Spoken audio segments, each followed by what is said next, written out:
La nuit où Pierre a rencontré un fantôme. Il était une fois, dans un petit village niché au cœur de la forêt, un jeune garçon nommé Pierre. Il était un enfant très curieux et aventureux, qui adorait explorer les bois environnants avec ses amis.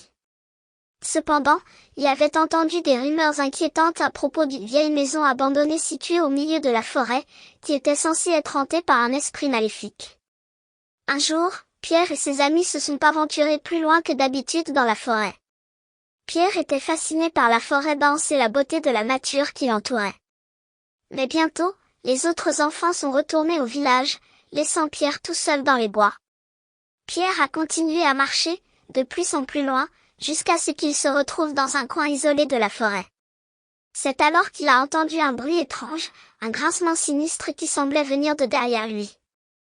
Il a cherché autour de lui, mais il n'a rien vu, alors il a commencé à marcher plus vite. Le bruit a continué à se rapprocher, jusqu'à ce qu'il soit tout près de Pierre. C'est alors qu'il a vu une ombre noire et inquiétante se glisser derrière un arbre. Pierre s'est arrêté net et a commencé à paniquer. Il a alors remarqué une vieille maison abandonnée à quelques pas de lui. Il a décidé de s'en approcher, pensant que c'était un endroit sûr pour se cacher. Mais quand il a frappé à la porte, il n'a reçu aucune réponse. Il a poussé la porte et est entré. À l'intérieur de la maison, il y avait une odeur de moisi et de toiles d'araignée partout.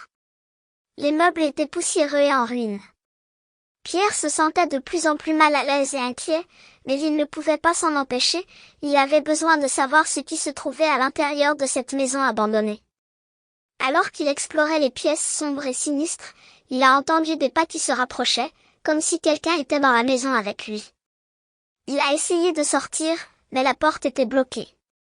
La silhouette noire s'est alors approchée de lui, laissant apparaître un visage grimaçant qui ne lui était pas inconnu.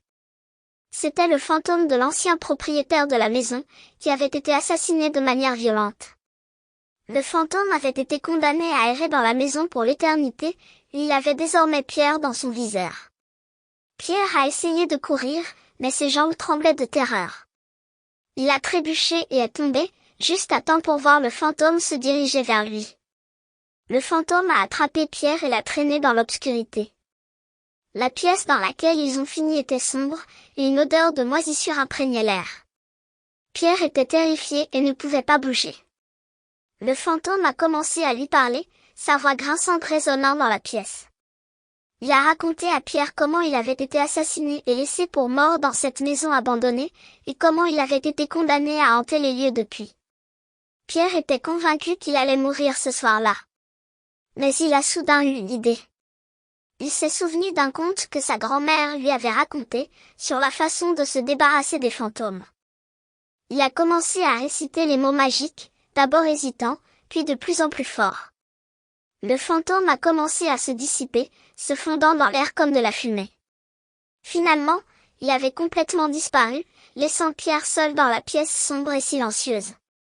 Pierre a couru hors de la maison abandonnée, sa respiration haletante et son cœur battant la chamade. Il a couru aussi vite qu'il pouvait à travers la forêt, déterminé à ne plus jamais s'aventurer aussi loin. À son retour au village, Pierre a raconté son histoire à tous ses amis. Personne ne pouvait croire qu'il avait réellement vu un fantôme, mais tous ont été impressionnés par son courage. Pierre a appris une leçon importante ce jour-là, la curiosité peut être dangereuse et qu'il faut se méfier des histoires inquiétantes. Mais il a également appris qu'il avait la force intérieure pour surmonter ses peurs et qu'il était plus courageux qu'il ne le pensait. Si vous avez aimé cette histoire, n'hésitez pas à cliquer sur j'aime et à vous abonner à la chaîne. N'hésitez pas non plus à mettre dans les commentaires l'histoire que vous souhaitez que je raconte. Merci et à bientôt pour de nouvelles aventures tout aussi étonnantes.